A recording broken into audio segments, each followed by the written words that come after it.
The impacts of the unraveling were felt all over the world. When the eagle of the New World stumbled, the world shook. In the United States, the unraveling led to the urban exodus and a shakeup of the political system.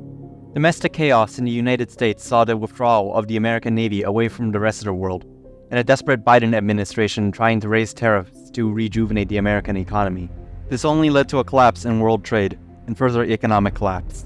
In this series of videos, we will be covering the aftermath of the Great Unravelling on the rest of the world, breaking it down into chapters, with each chapter covering a continent or region. I hope you are comfortable as we delve deeper into the world of Children of Dusk. In the days and months following the unraveling, Europe was hit particularly hard, even more so than the United States. As much as they didn't want to admit it, of the two pillars that held up the Old West, they were the weaker. Their demographics were older, their economy was stagnant, and even before this, they were falling behind.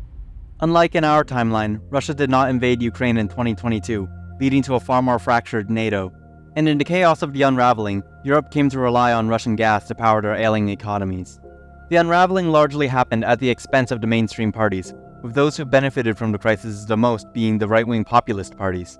It was called Black Tide, a Eurosceptic, nationalist, pro-Russian, anti-immigration movement that swept the European continent, funded by Russian gas money. The name came from the black banners and uniforms they would wear, determined and dark as the night itself.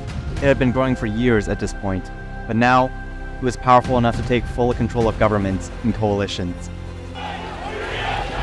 Around 2,000 far-right protesters took to the streets of Chemnitz in eastern Germany for a second night on Monday. In 2026, the worst fears of both the Greek and Spanish governments occurred, with a scrambled coalition unable to get the economy back on track. In Spain, Italy, and Greece, ineffective governments led to civil war, and what would become the triple crisis. This only added further confusion to an already troubled continent.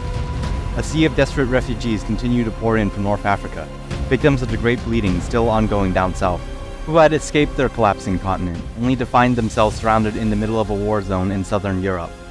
In Germany, rising support for the AfD, Alternative for Deutschland, saw them win a plurality in the German Bundestag, and a desperate coalition of every other party uniting to keep them out of power. In France, Marine Le Pen outright won the 2027 elections, with her new far-right party immediately cracking down on immigration. Enormous amounts of refugees were entering the European continent as a result of the unraveling, as there were regions even worse hit than Europe. Right-wing populist parties all over Europe thrived in an environment of fear and chaos, as the number of refugees climbed orders of magnitude higher than what the European population was comfortable with. Though the story of the Great Bleeding going down in Africa is harrowing, it is a story best left for another time.